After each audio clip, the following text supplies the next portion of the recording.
Pues ya estamos aquí en el foro para nuestro análisis en perspectiva sobre el tema de la movilidad, pero antes de hablar con Bárbara Torres y Javier Treviño, vamos a ver unos datos con Paulina.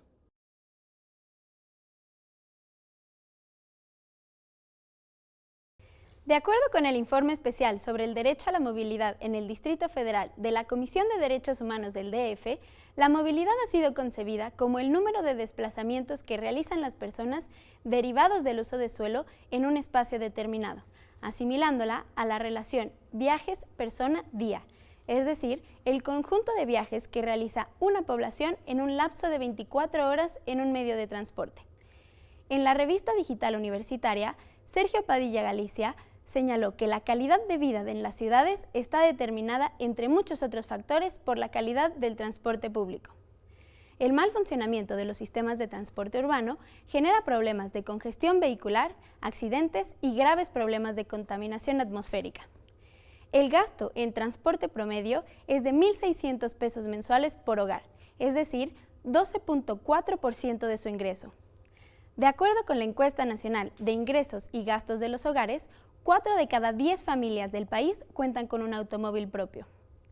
Conforme a la Encuesta Nacional de Movilidad y Transporte, el 77% de los viajes en automóvil los realiza la mitad de la población que tiene los ingresos más altos. Vamos contigo, Pedro. Pues gracias, Paulina, por estos datos. Bueno, nos ayudan un poco a contextualizar el tema, pero yo creo que vale la pena comenzar explicándole al auditorio de qué hablamos cuando hablamos de movilidad, Javier. Bueno, es algo que necesitamos hacer hasta que no nos inventemos algo que sea sin salir de nuestra casa, hacer todo lo demás, ir a estudiar, ir a trabajar, acceder a bienes y servicios, que vamos un poco para allá, pero es una necesidad básica de las personas, sobre todo en las ciudades, que hacemos todos los días, ¿no? Todos los días nos movemos para todos lados, te digo, estudio, trabajo, ocio. De hecho, el 5% de los viajes se estima que son hechos por placer. El 5% de los viajes, sí. O sea, el 95% de los desplazamientos que hacemos son por algún tipo de necesidad. Sí. Eso es un dato muy impresionante, la verdad. Sí. Muy impresionante. Ahora, nos dice Javier, Bárbara, sobre todo lo contextualiza, y digo, me interesa para saber si nos centramos ahí o si ampliamos un poco la reflexión, que es sobre todo un tema de ciudades. ¿Tú estarías de acuerdo con eso? Yo creo que la movilidad en un principio empezó incluso a tomar fuerza a partir precisamente del congestionamiento y del crecimiento de urbes, ¿no? Okay. Completamente ahí fue cuando empezó a problematizarse sobre la necesidad de desplazamiento, ¿no? A tomarse en cuenta como este tema como un problema y como una necesidad. Por supuesto que en lugares más pequeños, donde el acceso a bienes y servicios es un poco más cercano, problema no surgió tanto, sino hasta que empezó a complejizarse, a tener, por ejemplo, sobre todo en las ciudades, lugares donde tienes que desplazarte más de una hora para llegar a tu trabajo, otra hora para llegar a tu escuela. Ahí fue donde empezó a surgir, digamos, como el tema de la movilidad como algo importante de qué hablar. ¿Es un tema relativamente reciente, Javier? Sí, bueno, el moverse no, pero el conceptualizarlo como algo digno de ser analizado y puesto en leyes y en regulaciones y poner normas, sí es algo relativamente nuevo. ¿Y por qué? Es decir, lo dices muy bien, nos movemos desde hace mucho tiempo, todo el tiempo, sí. Y solo, digamos, desde hace algunos pocos años, nos movemos desde hace mucho tiempo, todo el tiempo, sí. Y solo, digamos, desde hace algunos pocos años, se vuelve un tema de análisis ya más serio. ¿Por qué? Mira, lo que pasa es que sí es un tema de acceder a bienes y servicios, pero resulta que también genera otro tipo de beneficios a las personas y sociales. Por ejemplo, el tema de integración social, de identidad, son temas muy vinculados a la movilidad que no estaba entendido antes así. De hecho, hay unos derechos como el derecho a que no te muevas cuando no te obliguen a moverte cuando no quieres. Ese tipo de cosas tiene que ver con una identidad que se genera al moverse, una apropiación del espacio que antes no estaba entendido, pero que sí existía, pero no estaba entendido, ¿no? Entonces, un poco por ahí viene de los últimos 20 años un nuevo enfoque sobre el tema de movilidad. No es un asunto solo de transportar vehículos de un lado para otro, sino también tiene que ver con la accesibilidad a pie, la movilidad universal, el que todos puedan acceder a todos los espacios. Eso implica espacios muy diferentes, continuos físicamente, en fin, continuidad física. Todos estos temas tienen que ver con esto, con que no solo es acceder a bienes y servicios, no solo es, en todo caso, pedir todo. O sea, no solo es el desplazamiento concreto para algo concreto. No solo es eso, sino que también genera ciudad, ¿no? Digo, para resumirlo. No, y ahorita quiero que regresemos a eso, a ver cómo debería de ser esa ciudad, cómo deberían de ser esos espacios, etcétera. Pero hay un tema que ya me trae desde esta reflexión de Javier, es así como ha ganado protagonismo el tema de movilidad, también ha ganado una suerte de identidad. Yo leyendo sobre el tema para este programa y leyendo además informes en los que has participado, Bárbara, se propone en algunos casos conceptualizarlo incluso como un derecho. Ayúdanos a entender en qué sentido se puede ver la movilidad como un derecho. Claro, bueno, uno de los trabajos donde estuvimos participando incluso con Javier fue el informe sobre movilidad y derechos humanos en el Distrito Federal, que ya data de 2012. Este primer esfuerzo fue muy interesante porque justamente lo que intentó hacer o descubrir es si la movilidad podía entenderse o no, si cubría las características o no de ser entendido como un derecho humano y qué implicaciones tenía en caso de decir que sí podía ser un derecho humano. Lo primero que hicimos fue decir, ¿se trata de una necesidad, sí o no? Sí es una necesidad. Y a partir de reconocerse como una necesidad, exige, por lo tanto, una obligación para el Estado de garantizar que esta necesidad sea satisfecha. Efectivamente, como lo decía Javier, y que fue muy interesante, es que nos dimos cuenta que la movilidad implicaba tomarse en cuenta como romper un paradigma entre transporte, ¿no?, que había sido normalmente entendido solamente de esta esfera, para empezar a hablar de movilidad. Este fue el primer cambio, romper un primer paradigma entre transporte para dejar de hablar de solo esto y entenderlo como movilidad, lo que significó empezar a ver que este concepto integraba otras esferas, integraba hablar de desarrollo urbano, de desarrollo personal, de política, finanzas, medio ambiente. Entonces, hablar de movilidad era mucho más rico, y hablar de movilidad además significaba tomar en cuenta el impacto no solamente de aquellos desplazamientos que eran hechos, sino de los que no eran hechos. Poner en el centro del tema de la movilidad a la persona. Okay. Esto fue lo primero. Cuando tú cambias la visión de hablar de transporte, hablar de movilidad, lo primero que se hace es tomar como centro del tema a la persona. A ver, detengámonos un segundo en el tema, porque me parece muy interesante, porque lo que me están diciendo es, si bien se trata de desplazarnos en el espacio y en el tiempo para llegar a lugares en los que tenemos que hacer cosas, no es un tema exclusivamente o no debe de visualizarse como un tema de transporte. A ver, Javier, ayúdanos a entender bien eso para quienes no somos urbanistas, para quienes quizá como vemos nuestros desplazamientos es como una necesidad que la llevamos a cabo necesariamente en algún medio y que desde esa perspectiva reducimos hacia la noción de transporte el movimiento. Pues mira, por un lado sí, desde el punto de vista específicamente técnico de hacer llegar a todos a los bienes y servicios que quieren, a los que quieren llegar, es posible verlo desde muchos puntos de vista. Por ejemplo, pueden ir en vehículo privado, transporte público, pueden ir caminando, y se podría establecer como reglas sobre cómo tienen que ser esos desplazamientos, que fue creo que parte del enfoque que se hizo en el informe. O sea, todos esos desplazamientos tienen que hacerse con calidad, tiene que haber disponible un sistema de transporte que ya sea peatonal o de trenes o lo que fuera, y tiene que ser asequible en términos de tarifa, de precio, ¿no? Asequible en el sentido de que cualquiera pueda acceder digamos, a ¿no? ellos, ¿no? Entonces ese es como el enfoque, y se puede ver desde el punto de vista meramente técnico, ¿eh? O sea, quiero llegar desde el punto A al punto B, tengo que cumplir con todas estas características para que entonces sí se cumpla el derecho, ¿no? Que fue lo que hizo la comisión. Ahora, esta visión más técnica, más adjetiva, más práctica, a mí al menos me entra en conflicto con una noción de la movilidad como derecho humano. Así que te regreso de nuevo el balón, Bárbara, para que nos ayudes a profundizar en esa idea. Justo esto es muy interesante porque que estemos hablando de la necesidad y del derecho, no solo individual, sino colectivo, a contar con un sistema de transporte o de movilidad integral, nos empezó a dar cuenta que cumplía con las características que, por ejemplo, el Comité DESC de Derechos, el Comité de Derechos Económicos, Sociales y Culturales de la ONU, reconoce como algunas 4 características de estos derechos, de los derechos llamados DESC, ¿no? Que son precisamente disponibilidad, accesibilidad, aceptabilidad y calidad.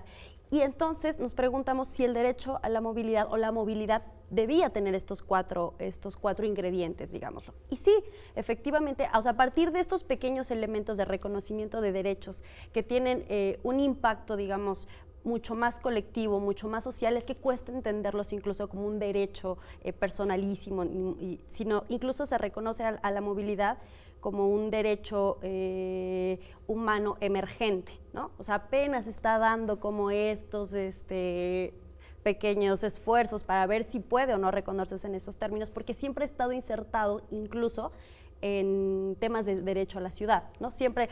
Ajá. A ver, detengámonos un punto. No sé si quieras tú entrarle a esto. ¿Qué es el derecho a la ciudad, Miguel?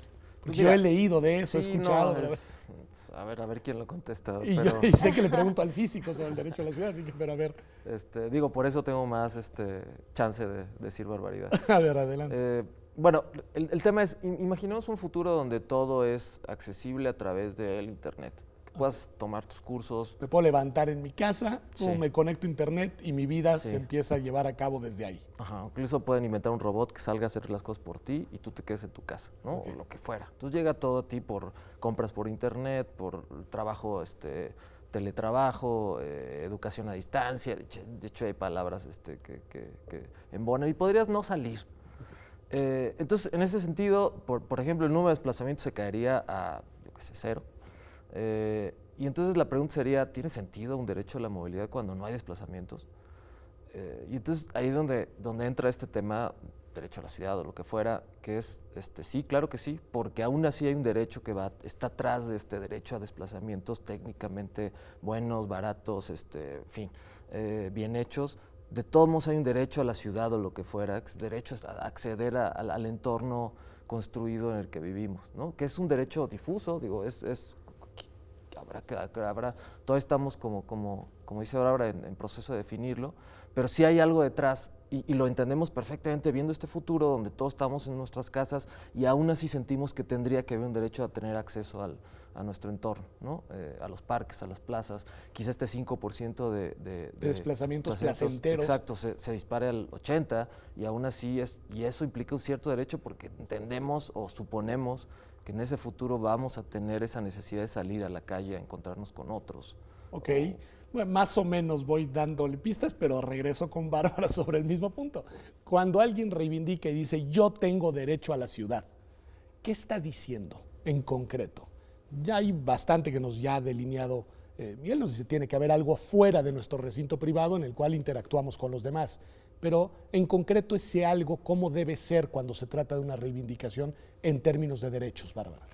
Creo que el principal asunto cuando se habla de derecho a la ciudad tiene que ver con la planeación de espacios. Okay. O sea, tener derecho a la ciudad significa, por esta complejización de la urbe, a que mi posibilidad de acceder a ese espacio sea lo más sostenible en términos de medio ambiente posible, sea accesible en términos de poder ir y venir, pero para todos, exacto, en términos incluyentes. Y justo creo que Javier toca un tema muy interesante porque la movilidad fue de los retos del informe, fue no solo entenderla en términos de urbes complejas, sino también como un derecho de todas las personas, independientemente de donde te encuentres, si estás o no en un espacio urbano o no. Y además con la ampliación de este término a los espacios en general. Es decir, es importante hablar sí de los desplazamientos que se realizan, pero también de aquellos que no se están realizando. ¿Por qué? Por condiciones sociales, por condiciones económicas, por condiciones incluso de discapacidad. La ciudad no está diseñada para personas que tienen algún tipo de discapacidad, para mujeres, no está diseñada para niños. Ese tipo de problemas son de los que está hablando, de los que se habla de derecho a la movilidad y propiamente el derecho a la ciudad cuando se inserta en urbes complejas, ¿no? De poder ir a todos lados y de poder acceder a todos lados en condiciones aceptables, en condiciones dignas incluso. Me gusta. Hay una dimensión social en esto que ustedes están planteando, ¿no? Porque no solo se trata del desplazamiento individual o de la posibilidad individual de quedarme yo si así quiero y así puedo disponer de lo que necesito en mi casa, sino hay una noción del conjunto, de la colectividad, creo, detrás de esta noción de movilidad que nos plantean. Si fuera el caso, ¿Cómo sería esta concepción de lo social, Javier? Sí, claro. Digo, ese es un punto esencial, ¿no? Pensar la movilidad en función de las personas y de su contexto. Ambiental también, porque quizá la visión esta de los 50, 60, de todos tienen su coche, bueno, en México llega hasta los 2016. Todos tienen su coche, con eso mueves y accedes a todos lados, y ese es como el modelo ideal. Tiene su límite ambiental también, ¿no? Tiene su límite social, porque las ciudades que construyes derivado de este modelo de movilidad son ciudades generalmente desastrosas en términos de equidad, de integración social, ¿no? El caso de Detroit es como ¿no? El ejemplo. ¿Por qué? A ver, danos el dato de por qué Detroit es un caos. El tema es que cuando tú construyes avenidas grandes para que circulen todos los autos que necesitas para mover los 20 millones de habitantes de esta ciudad, tú necesitas muchos carriles. No es que en algunos quepan y están pegaditos, no, necesitas muchos. Ahí sí no hay duda. Y cuando construyes muchos carriles, lo que empiezas a generar son barreras urbanas. Sí es rápido llegar del punto A al punto B, pero en viajes que quieres cruzar, es muy complicado. Entonces, o sea, separas, segmentas las ciudades. Sí, casi. Pues yo tenía un amigo del otro lado de la avenida, pero pues ya nunca no más puedo lo vi. llegar. Ya fue, ¿no? Y entonces se va segmentando la ciudad con todas estas avenidas que necesitas para moverte en coche. Y entonces hay un impacto ambiental y un impacto social también, ¿no? Y no son las ciudades que tenemos en la mente, ni siquiera son las ciudades que tienen en la mente los defensores de los autos en Estados Unidos. O sea, lo que está documentado es que Toronto es la ciudad en la que más filman estas locaciones urbanas de películas de Estados Unidos. Porque no les gustan sus ciudades. O sea, al final... Van a buscar una ciudad que les parece mejor que la suya. Exacto. Entonces, Toronto, la cantidad de películas que filman en Nueva York, que es todo menos Estados Unidos, como una islote ahí raro. Tiene que ver con esto, o sea, no es una ciudad en la que queramos vivir. Okay. Y hay razones para eso, pero un poco eso es lo que un poco sentimos, ¿no? Y en todo el mundo es así. Y sí, es importante el tema de los que no pueden salir. Y sí son muchos, digo, el dato de discapacitados en este país, de personas con discapacidad, es altísimo, ¿no? No sé, creo que era de 10% de personas con algún tipo de discapacidad. Que tienen obviamente dificultades para moverse en la ciudad. Para escuchar, para entender, y ciudades más violentas, es difícil salir y no sales solo. Los niños no salen solos, los adultos mayores no salen solos, y entonces se dispara el número de personas que simplemente no pueden salir. Que quedan excluidas del espacio común. Vamos a hacer un corte y vamos a regresar, y quiero que me ayuden a imaginar cómo debería de ser un diseño ideal de movilidad. Pero supongo ya, y nos lo decían al inicio del programa, que ustedes estarían por un modelo en el que caminar y andar en bicicleta sería lo óptimo, me imagino. Sí, pasa por eso. Pasa por eso. Bueno, una pregunta de 30 segundos. ¿En qué te viniste al programa? Yo en bici, por ahí está. Bárbara. Yo en auto. Muy bien, vamos a un corte y regresamos. Esto es Observatorio y estamos hablando